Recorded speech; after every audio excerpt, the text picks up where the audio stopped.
व तो इज़्ज़ो मंतशा व तो ज़िल्लु मंतशा वाली बात जो है उस पर जिन लोगों का ट्रस्ट नहीं था आज उनको इस बात पर भी यकीन हो जाएगा, बिकॉज ज़का अशरफ की ऑडियो लीक हो चुकी है। और जिस तरह से ज़का अशरफ ने बाबर आजम की ऑडियो लीक करवाई थी, आज वो जो कुछ उसने किया था वो उसका खुद का सामने आ चुका है और ज़का अशरफ की एक ऑडियो लीक हो चुकी है जो कि इस वक्त सोशल मीडिया पर सबसे ज़्यादा ट्रेंड कर रही है कि ज़का अशरफ ने बाबर आजम के बारे में, मोहम्मद रिजवान के बारे में और क्या क्या कुछ बोला है उसने और क्या क्या कुछ उसने प्रोपोगेंडा बनाया हुआ है, क्या क्या कुछ बाबर आजम के अगेंस्ट करने के लिए वो कर रहा है, किस लिए शान मसूद को कप्तान बनाया गया, किस लिए शाहिनशाह अफरीदी को कप्तान बनाया गया। ये सारी चीज़ें उस ऑडियो जो लीक हुई है उसमें ज़का अशरफ साहिब जो हैं वो फरमा रहे हैं। डिटेल से बात करते हैं। आप लोग वीडियो को लाइक कर दें, चैनल को सब्सक्राइब कर दें, क्योंकि टाइम टू टाइम क्रिकेट की तमाम अपडेट्स आपको इसी चैनल पर मिलती रहती हैं। सो जो पहली बार बंदा आया है वो लाजमी से सब्सक्राइब कर दे चैनल को। तो ज़का अशरफ की ऑडियो जो इस वक्त सोशल मीडिया पर वायरल जा रही है, जिसमें ज़का अशरफ से एक नामालूम खातून है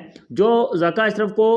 अब्बू कह रही हैं। जब भी वो बातचीत करती है वो अब्बू कहती है ज़का अशरफ को, लेकिन साथ में डिटेल से बातचीत जारी है और पूछा जा रहा है कि टीम के साथ ये सारा कुछ जो हो रहा है ये क्यों हो रहा है। तो उसमें ज़का अशरफ साहिब जो हैं वो कह रहे हैं कि 8 खिलाड़ी पाकिस्तान की क्रिकेट टीम के ऐसे हैं कि जो एक कोई तलहा नामी शख्स है, उस तलहा उस्मानी आई थिंक उसने बोला था, तलहा उस्मानी नामी शख्स के साथ जो है ये 8 प्लेयर्स का बहुत ज़्यादा रिलेशन है। और इतना ज़्यादा रिलेशन है कि उसने इन 8 खिलाड़ियों को काबू किया हुआ है और इन 8 खिलाड़ियों को काबू यहाँ तक किया हुआ है कि इनके फैमिली वाइज भी उसके साथ ताल्लुकात हैं। मतलब वो बंदा जो है वो इन सब की फैमिली के अंदर तक इन्वॉल्व है और इन सब के सब 8 जो खिलाड़ी उसने बताए हैं, इन 8 खिलाड़ियों में इतनी ज़्यादा इन्वॉल्वमेंट है उस तलहा उस्मानी नाम के बंदे की कि वो इनके साथ उसके बहुत ज़्यादा रिलेशंस हैं और ये उसके बगैर ये खिलाड़ी हिल भी नहीं सकते। ये ज़का अशरफ साहिब फरमा रहे हैं। और साथ में जो मोहम्मद रिजवान को T20 का कप्तान ना बनाए जाने की जो बातचीत जारी थी, उस बारे में भी ज़का अशरफ साहिब ने यहाँ पर क्लियर कट कहा है कि मैंने इसीलिए, हालांकि सबसे बड़ा उम्मीदवार मोहम्मद रिजवान ही था T20 की कैप्टनसी का, लेकिन उसको क्यों नहीं बनाया गया। ये खातून ने, उसने सवाल भी ये पूछा कि मोहम्मद रिजवान तो बेस्ट था, शाहिनशाह अफरीदी से भी ज़्यादा बेस्ट था वो T20 की कैप्टनसी के लिए। तो ज़का अशरफ ने कहा कि बेशक वो बिलाशुबा वो बेस्ट था शाहिनशाह अफरीदी से, लेकिन हम लोगों ने उसको कप्तान इसलिए नहीं बनाया कि इसका भी उस बंदे के साथ ताल्लुक़ है। और ये कोई, मुझे जहाँ तक लगता है,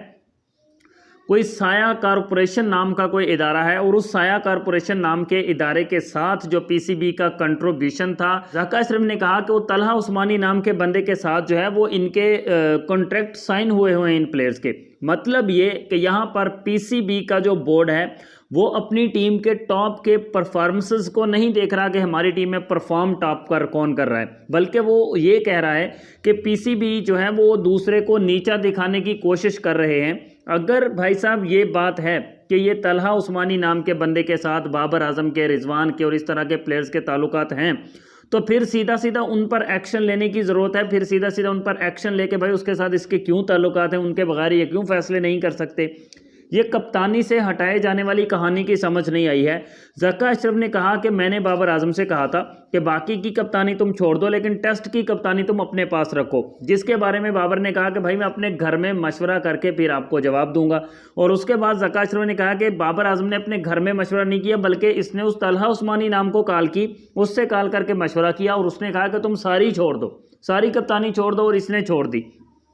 ये ज़का अशरफ साहिब कह रहे हैं। भाई अगर ज़का अशरफ साहिब के रिसोर्सेज इतने ही ज़्यादा आगे तक पहुंचे हुए हैं, इतने ही वो उसको डिटेल बता सकते हैं, तो फिर ये तलहा उस्मानी नामी बंदे को पकड़वा दें, तलहा उस्मानी नामी बंदे के अगेंस्ट ये कोई एक्शन ले ले कि भाई वो क्यों प्लेयर्स के साथ, जबकि प्लेयर्स को इस तरह की कोई इन्वॉल्वमेंट की कोई इजाज़त भी नहीं होती है, परमिशन भी नहीं होती है। मतलब ये कि एक प्रोपोगेंडा बनाकर, एक मन गढ़ंत कहानियाँ जोड़कर उनको, बाबर आजम को, रिजवान को, इनको हटाने की एक साजिश थी जो कि कामयाब उसने कर ली है और उसने इनको हटा दिया है, कप्तानी से इनको हटा दिया है। और अब बाबर आजम की कप्तानी ख़त्म हो गई है, रिजवान को कप्तानी मिली नहीं है। तो यहाँ पर यह सवाल भी था, उस औरत ने, जो एक खातून थी, उसने ये भी क्वेश्चन यहाँ पर किया था ज़का अशरफ से कि जो शाहिनशाह अफरीदी का जो दारोमदार है वो तो अफरीदी के हाथ में, मतलब कि शाहिद अफरीदी के हाथ में। तो उसने कहा नहीं, वो तो उसका सुसर है। इसका मतलब ये था कि अगर वो सुसर है तो उसने कोई किरदार अपना नहीं निभाया, फिर सारा किया धरा ज़का अशरफ का ही है। तो